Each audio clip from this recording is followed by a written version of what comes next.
This is Dr. Jeffrey Hudon in his teaching on biblical archaeology. This is session number 6, the Geographical Arena, Part 2.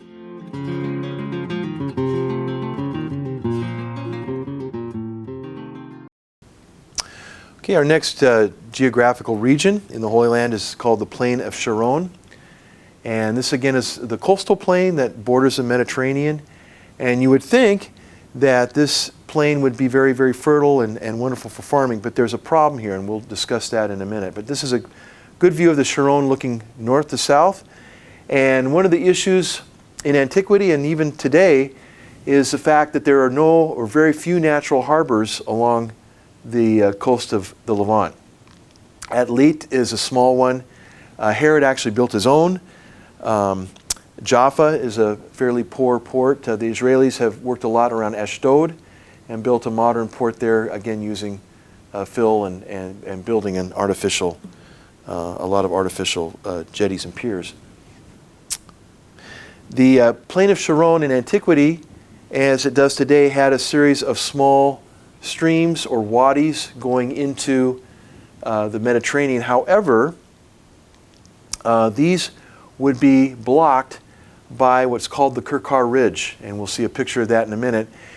This is basically fossilized sea life that had a ridge here, and that would not allow these streams to empty into the Mediterranean. So you have swampy area here, and you only and again in antiquity it was very of very little use.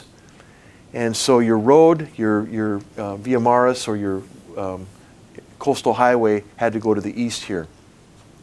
And we'll see this here in a minute. This is Atlit Castle, Crusader and Islamic period castle on the coast there. Dor is an ancient city and a very important Phoenician and city at the time of Solomon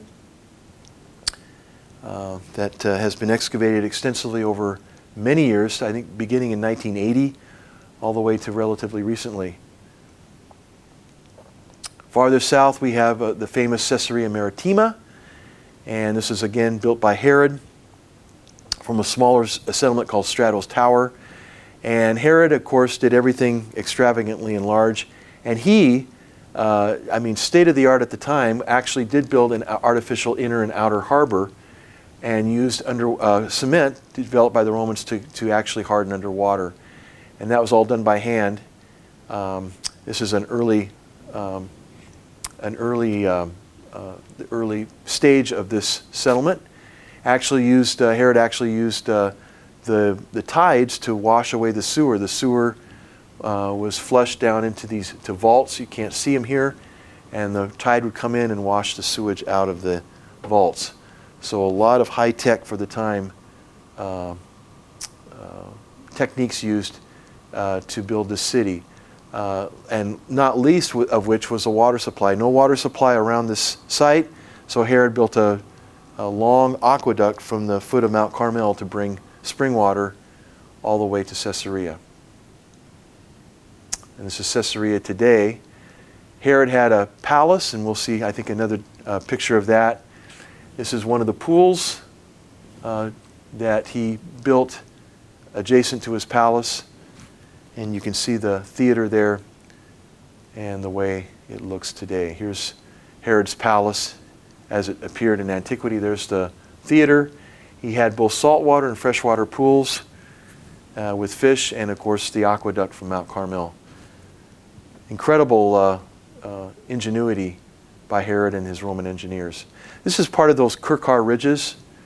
Again, sea life fossilized, and you can actually quarry this like stone.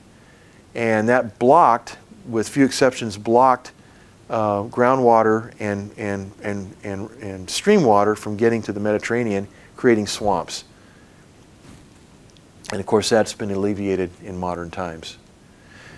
We talked earlier that one of the first Israeli excavations was a place called Tel Kasila, actually a Philistine site very close to Tel Aviv. You can see the skyscrapers in the distance there. And this is part of the Philistine sanctuary, which we'll talk a little bit more about when we get to the Philistine culture. Very important site. Philistine sites were usually built upon earlier Canaanite sites that they destroyed, again as part of the Sea People invasion. And Tel Qasila was a virgin site. They built it, there was nothing underneath it, so it's an important site for that reason. Now, there is a large river going into the Mediterranean. That's called the Yarkon River. But it's a very short river. And it basically starts just a few miles upstream at a place called Afek, or Ras Al Ain, head of the source, head of the spring. And that's biblical Afek, which was an Egyptian Canaanite city and administrative center. And then in New Testament times, Antipatris. This is a Ottoman fort that's built over part of the remains. And there's part of a stretch of Roman road here that you can walk where the Apostle Paul walked when he journeyed from Jerusalem to Caesarea Maritima to appear before the magistrate or the governor and the king. South of Tel Aviv. Tel Aviv, again, is a modern city. It was built on sand dunes. There's no ancient remains there to speak of. Jaffa, however, which is now kind of a suburb of Tel Aviv to the south, we're looking north here along the Mediterranean, is a very ancient city, and it was a very important Egyptian base and seaport for Solomon. All of the cedars of Lebanon were floated down along the shoreline of the Mediterranean and then brought up from Jaffa up to Jerusalem to build his palace of the cedars of Lebanon and the temple and so on. There's been a lot of work at Jaffa lately by the University of California at Los Angeles, UCLA, Aaron Burke and his team. And they're not only publishing old excavations that were done in the 50s and 60s, and even in the 70s, but they're doing their own excavations, and they're doing a great job publishing that. This was an important Egyptian base in the late Bronze Age during the New Kingdom. And it was actually an inner harbor that Burke and his team have discovered that's now dried up that allowed ships to be protected. Again, you've got this jetty here, breakwater jetty that protects shipping from coming from the ocean, but never really did that good of a job. You have a lot of accounts of pilgrims or tourists coming to the Holy Land during the Ottoman period, early Mandate period, the ships weigh anchor and they have boats coming out of Jaffa Harbor, and it's a very precarious trip into the protected harbor and disembarking there at Jaffa port. But again, very, very important site in antiquity for those earlier periods. We move from the coastal plain east, and we're north of Judah here, so we don't have a kind of a foothill area. It's just kind of a gradual descent up, or ascent rather, up into the hill country. And this has been, this again, until 1967 was under Jordanian control. The Israelis captured this in the Six-Day War, and so they began doing surveys and excavations in this area, which is really essentially the heartland of ancient Israel. And here's a couple of good views here. This is a view of the topography, typical topography in the hill country of Ephraim and Manasseh. And you can see to this day the evidence of terraces or terracing. And those probably were partially used up until maybe the Ottoman or early Mandate period, 20th century, as well as a watchtower, which again gives a really good illustration of how farmers watched over their terracing, which would have been olives or grapes, viticulture there, and then in the wadi floor they would have grown grain. Usually, that was usually the case. And again, the material here, we had a few slides ago, a geological overview, would be Cenomanian limestone, and this had kind of a reddish hue, and the soil that broke down, the bedrock would break down into soil. It was called terra rossa very rich in iron soil that was ideal for this type of agriculture. Now, the people that did excavations and surveys in this area, Adam Zertal, who excavated the area of Manasseh, Israel Finkelstein, who did Ephraim and part of Benjamin, and Avi Faust, who wrote extensively on it and has done work there as well. So very important work to understand the kind of the emergence of Israel as a entity in the Holy Land, in the land of Canaan during the Iron One period. Okay, the Dothan Valley is kind of the end of the route of the patriarchs, that route that goes north-south from Beersheba up the spine of the hill country and comes out at the Dothan Valley. Dothan was a major city, biblical city. And of course, in Genesis 37, you have Joseph visiting his brothers in the Dothan Valley, and this is where Joseph is sold to the Midianite traders and taken to Egypt. Sadly, just kind of a modern footnote here, during World War II, in the dark days of early 1942, when the Afrika Korps, the German army, was pushing against the British defenses in western Egypt, there was fears, and rightly so, of a German push through Egypt and into Palestine. And there was a Muslim leader by the name of Hajj Amin al-Husseini who visited with Adolf Hitler, and they had already planned to build extermination camps in the Dothan Valley to destroy and murder all of Palestine's Jewish population. And so that thankfully never happened. But the Dothan Valley is a beautiful area today. Most of it's on the West Bank, and you can see the remains of biblical Dothan, which was excavated by Wheaton College way back in the 1950s and published, still being published to this day. Another excellent view of a typical Israelite period, Old Testament period, hill country settlement. You've got this modern Arab village here on the top of the hill. That would have been where the farmsteads or the small Israelite villages would have been. You've got terraces all the way down to the valley floor, the wadi floor there, where you have grain farming. And that's a typical scene from biblical Israel, how it would have looked. Okay,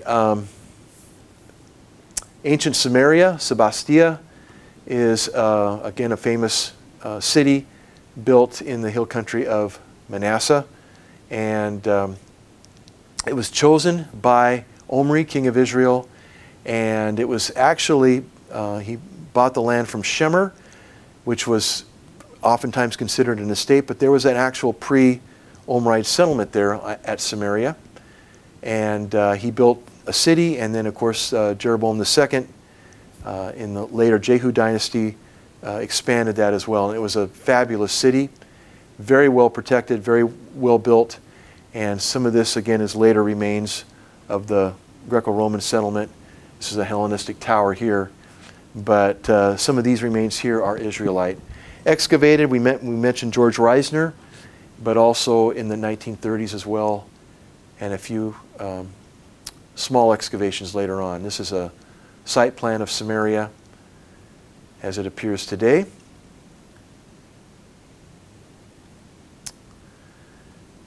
And then we have the famous city of Shechem, or Shechem, and again the two famous mountains of curses and blessings, Mount Gerizim and Mount Ebal, as they appear today. And we'll unpack that a little bit later. This is Adam Zertal, and in the 1980s, he made headlines by claiming to have found Joshua's altar that Joshua built on Mount Ebal. And the jury is still out on whether that was a altar or a watchtower, some sort of a square tower. But I was told that Zertal would bring Israeli soldiers up to the site and explain it.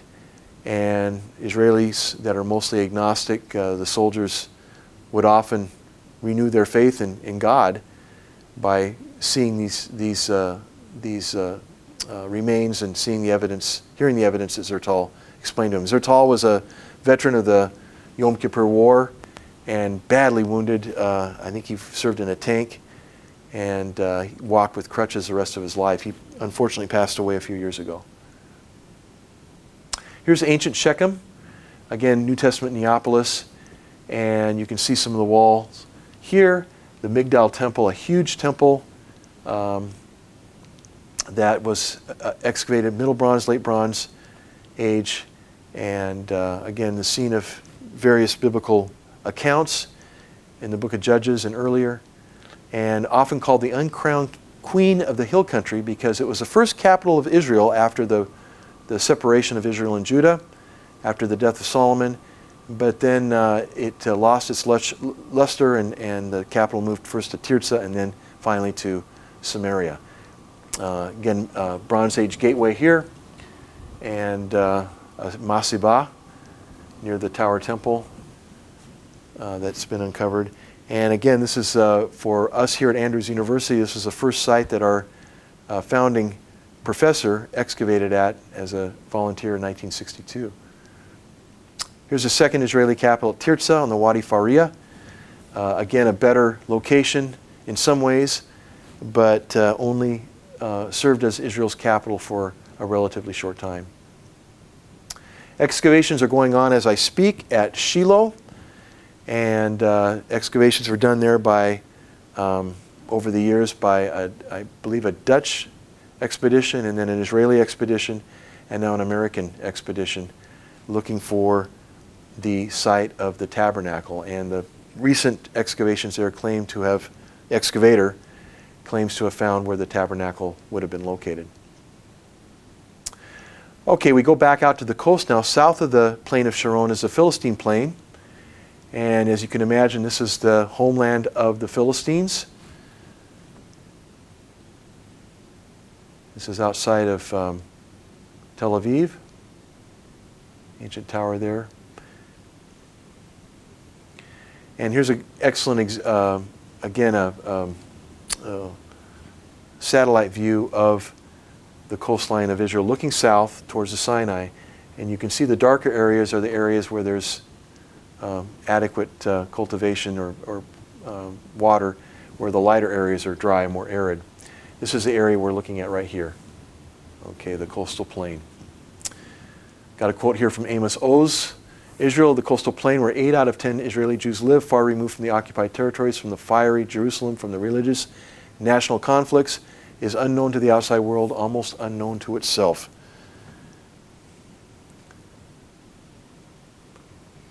One of the 5 major Philistine cities was the city of Ekron, which has been identified with Tel Mikneh, and in the 1990s they uncovered a huge temple palace complex here, including a monumental inscription, and incredible finds there at Tel Mikneh, biblical Ekron.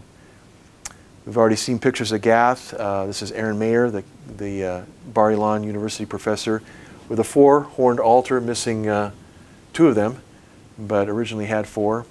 This is the site of Tel Asafi, biblical Gath, in the 1940s, before it was excavated. The map here again shows the Philistine sites of Ashkelon, Ashdod, Gaza, Mikneh, and Gath. Those are the 5 Philistine major epicenters. Again, they were not, they were like the Greek polis, they were self-governing, but they were loosely confederated, and again, controlled that area during the Iron I and early Iron II period.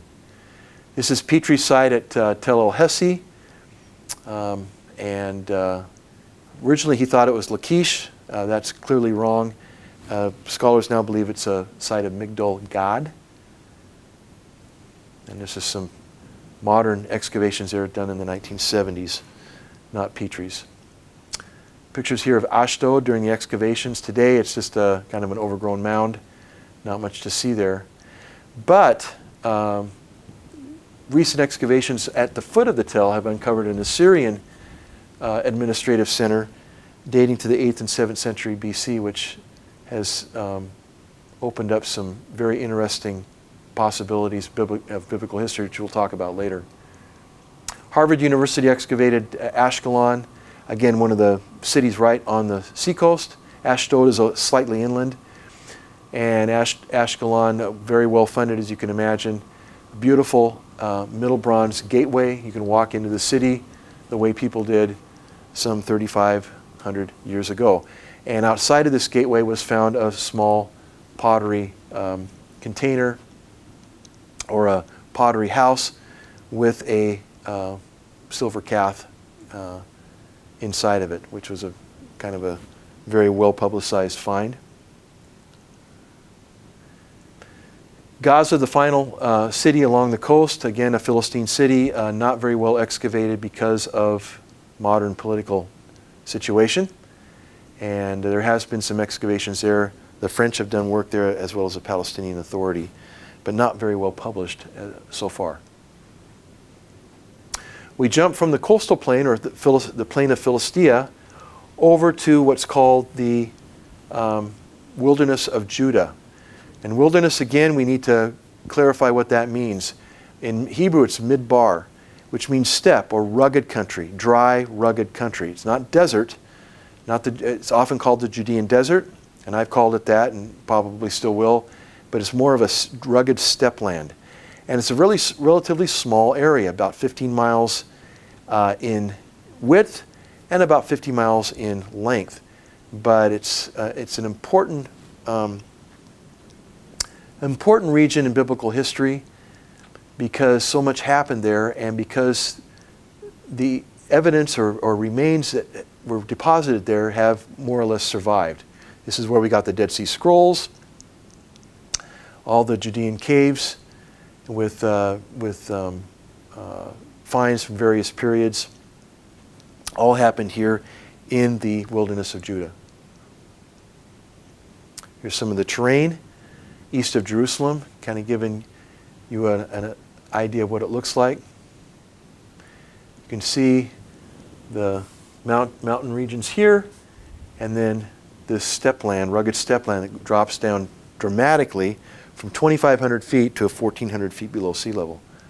Huge drop in elevation in just a few miles. This is looking from the Mount of Olives east. You can see some green here, probably an Israeli settlement, down into the Judean desert and the Jordan Valley, kind of in the foggy haze there.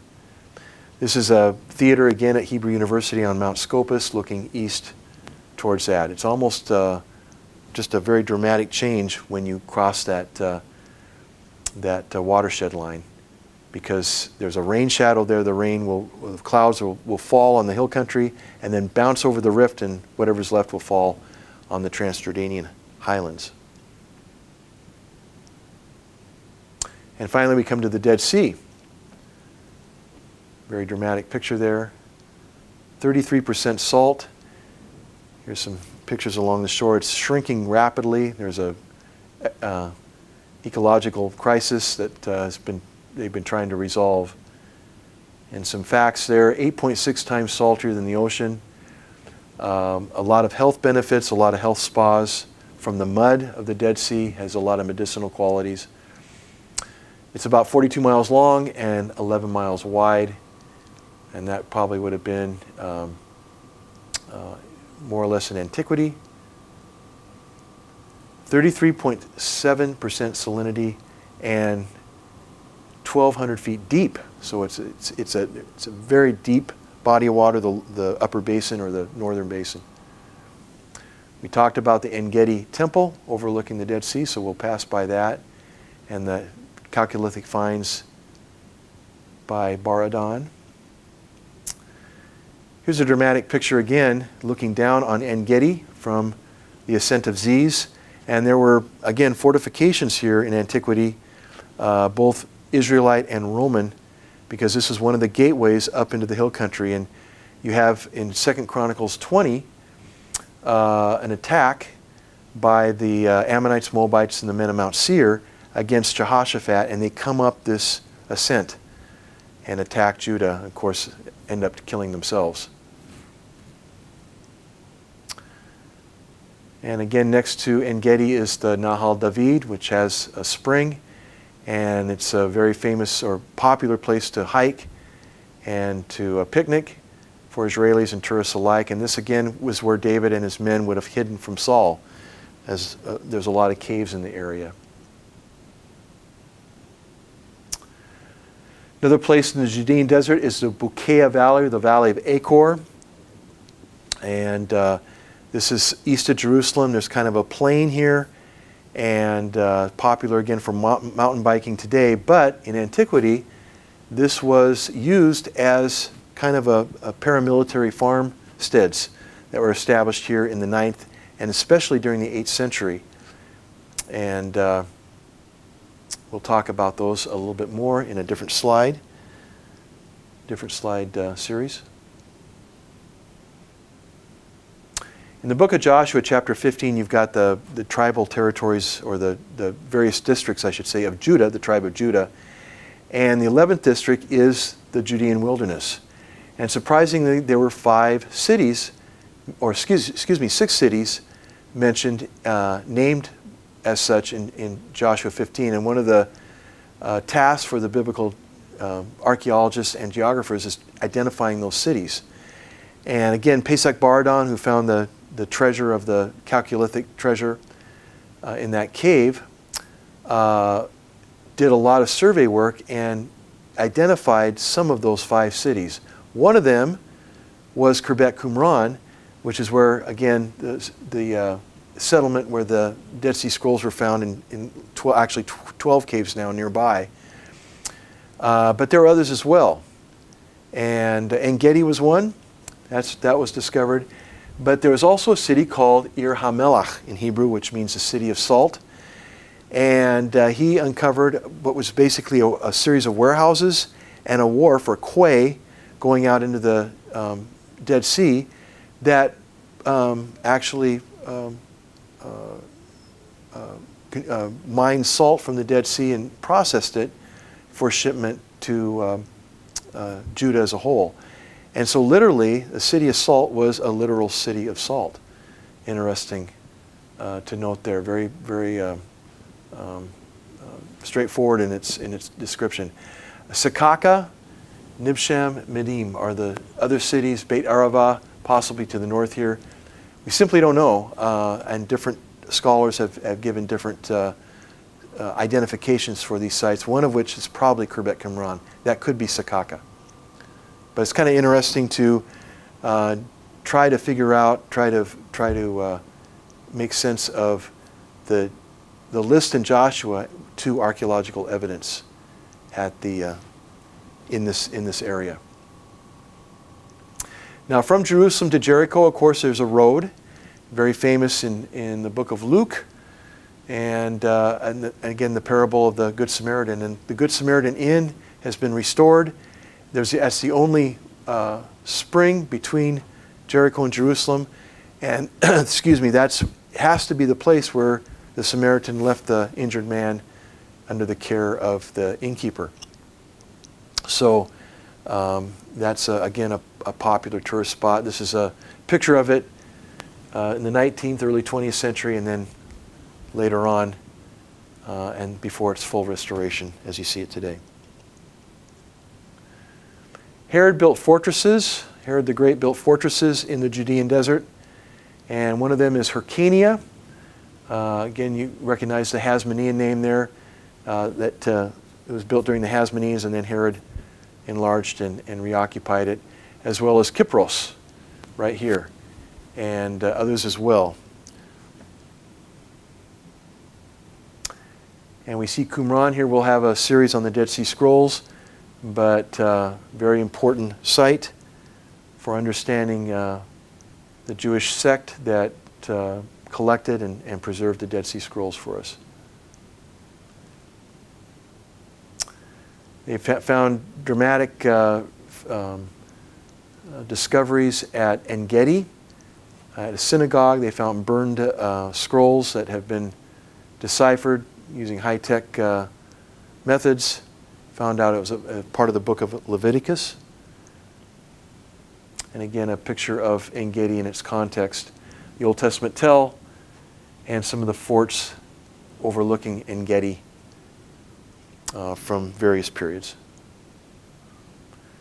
Probably one of the most famous archaeological sites in Israel is again in the Judean desert farther south of En-Gedi, though in sight of En-Gedi is the mountaintop fortress of Masada or Matsuda, meaning stronghold.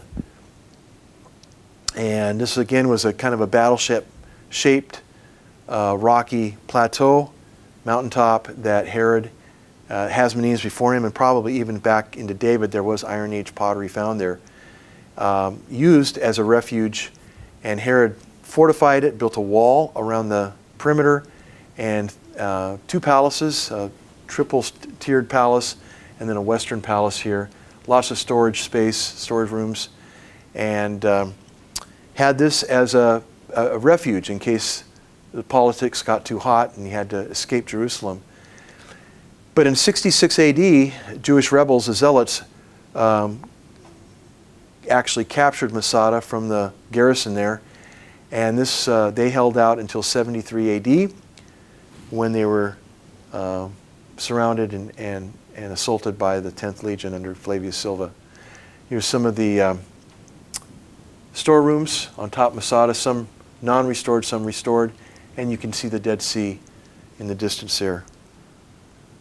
Okay, here's a good view of the aerial view of the site, and one of the 10 ostraca found that says Ben Yair, the commander of the fortress, that was found by the excavator Yigal Yadin. Okay, a lot of Judean desert was very, very active in the Byzantine period, the Christian period between about 330 to 650. And this is one of the many monasteries built right on the cliffs, on the face of the cliff, called the Mount of Temptation, overlooking Jericho and commemorating the temptation of Jesus, the 40 days in the wilderness. This is Mar Saba, the oldest continuously occupied monastery almost in the Judean desert, actually in the world, built again right on the cliff face, and from the Byzantine period until now. And this is, in its library was found some very, very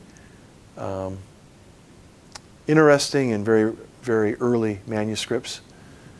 The Wadi Kelt, again, one of the routes from Jerusalem down into Jericho. Along that Wadi Kelt is St. George's Monastery, supposedly where Elijah took refuge on his escape from Ahab and Jezebel. And it's still a functioning monastery. I've hiked down there several times and visited this beautiful, beautiful site. And finally we reach the Rift Valley, or the Jordan Valley. And again, this is the site of Jericho. This is looking from Old Testament Jericho into the modern city. And why is it so green there? Well, you've got Elisha's spring. It just pumps out a tremendous amount of water. And from time immemorial, from the Neolithic period until now, Jericho has been kind of a garden in the desert. And anywhere in the Jordan Valley, anywhere in the Holy Land for that matter, but especially in the Jordan Valley, if you can add water to the equation, you've got literally grow anything. And they do. As long as they can have water, you can grow tremendous, incredible crops of fruit, vegetables, dates, figs, etc. This is a very old picture of the Tell of Jericho, Mound of Jericho, the Old Testament site here. It is both the oldest and the lowest city on earth, 1,400 feet below sea level. And again, early pre-pottery Neolithic period remains there. Again, an aerial view of the Old Testament city.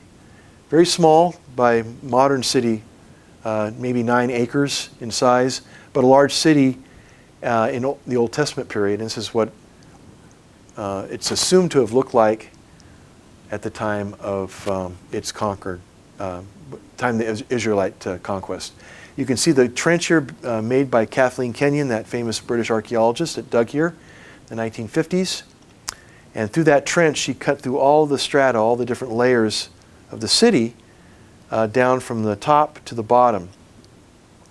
We'll talk more about Jericho when we talk about the book of Joshua. New Testament Jericho in a different location, again along the Wadi Kelt, was a Hasmonean palace, again enlarged and embellished by Herod. And you see this very unique, distinctive diamond-shaped blocks, your wall blocks. That's called opus reticulatum. When you see that in the land of Israel, the Holy Land, you recognize that's got to be Herodian who built it, because that was one of the earmarks of Herodian architecture was that opus reticulatum. So half of this palace is on one side of the wadi, half on the other. Talk about luxurious living in the New Testament period. Incredible what they had and what they did with what they had.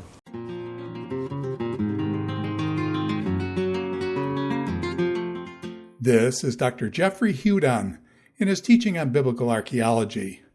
This is session number 6, the Geographical Arena, Part 2.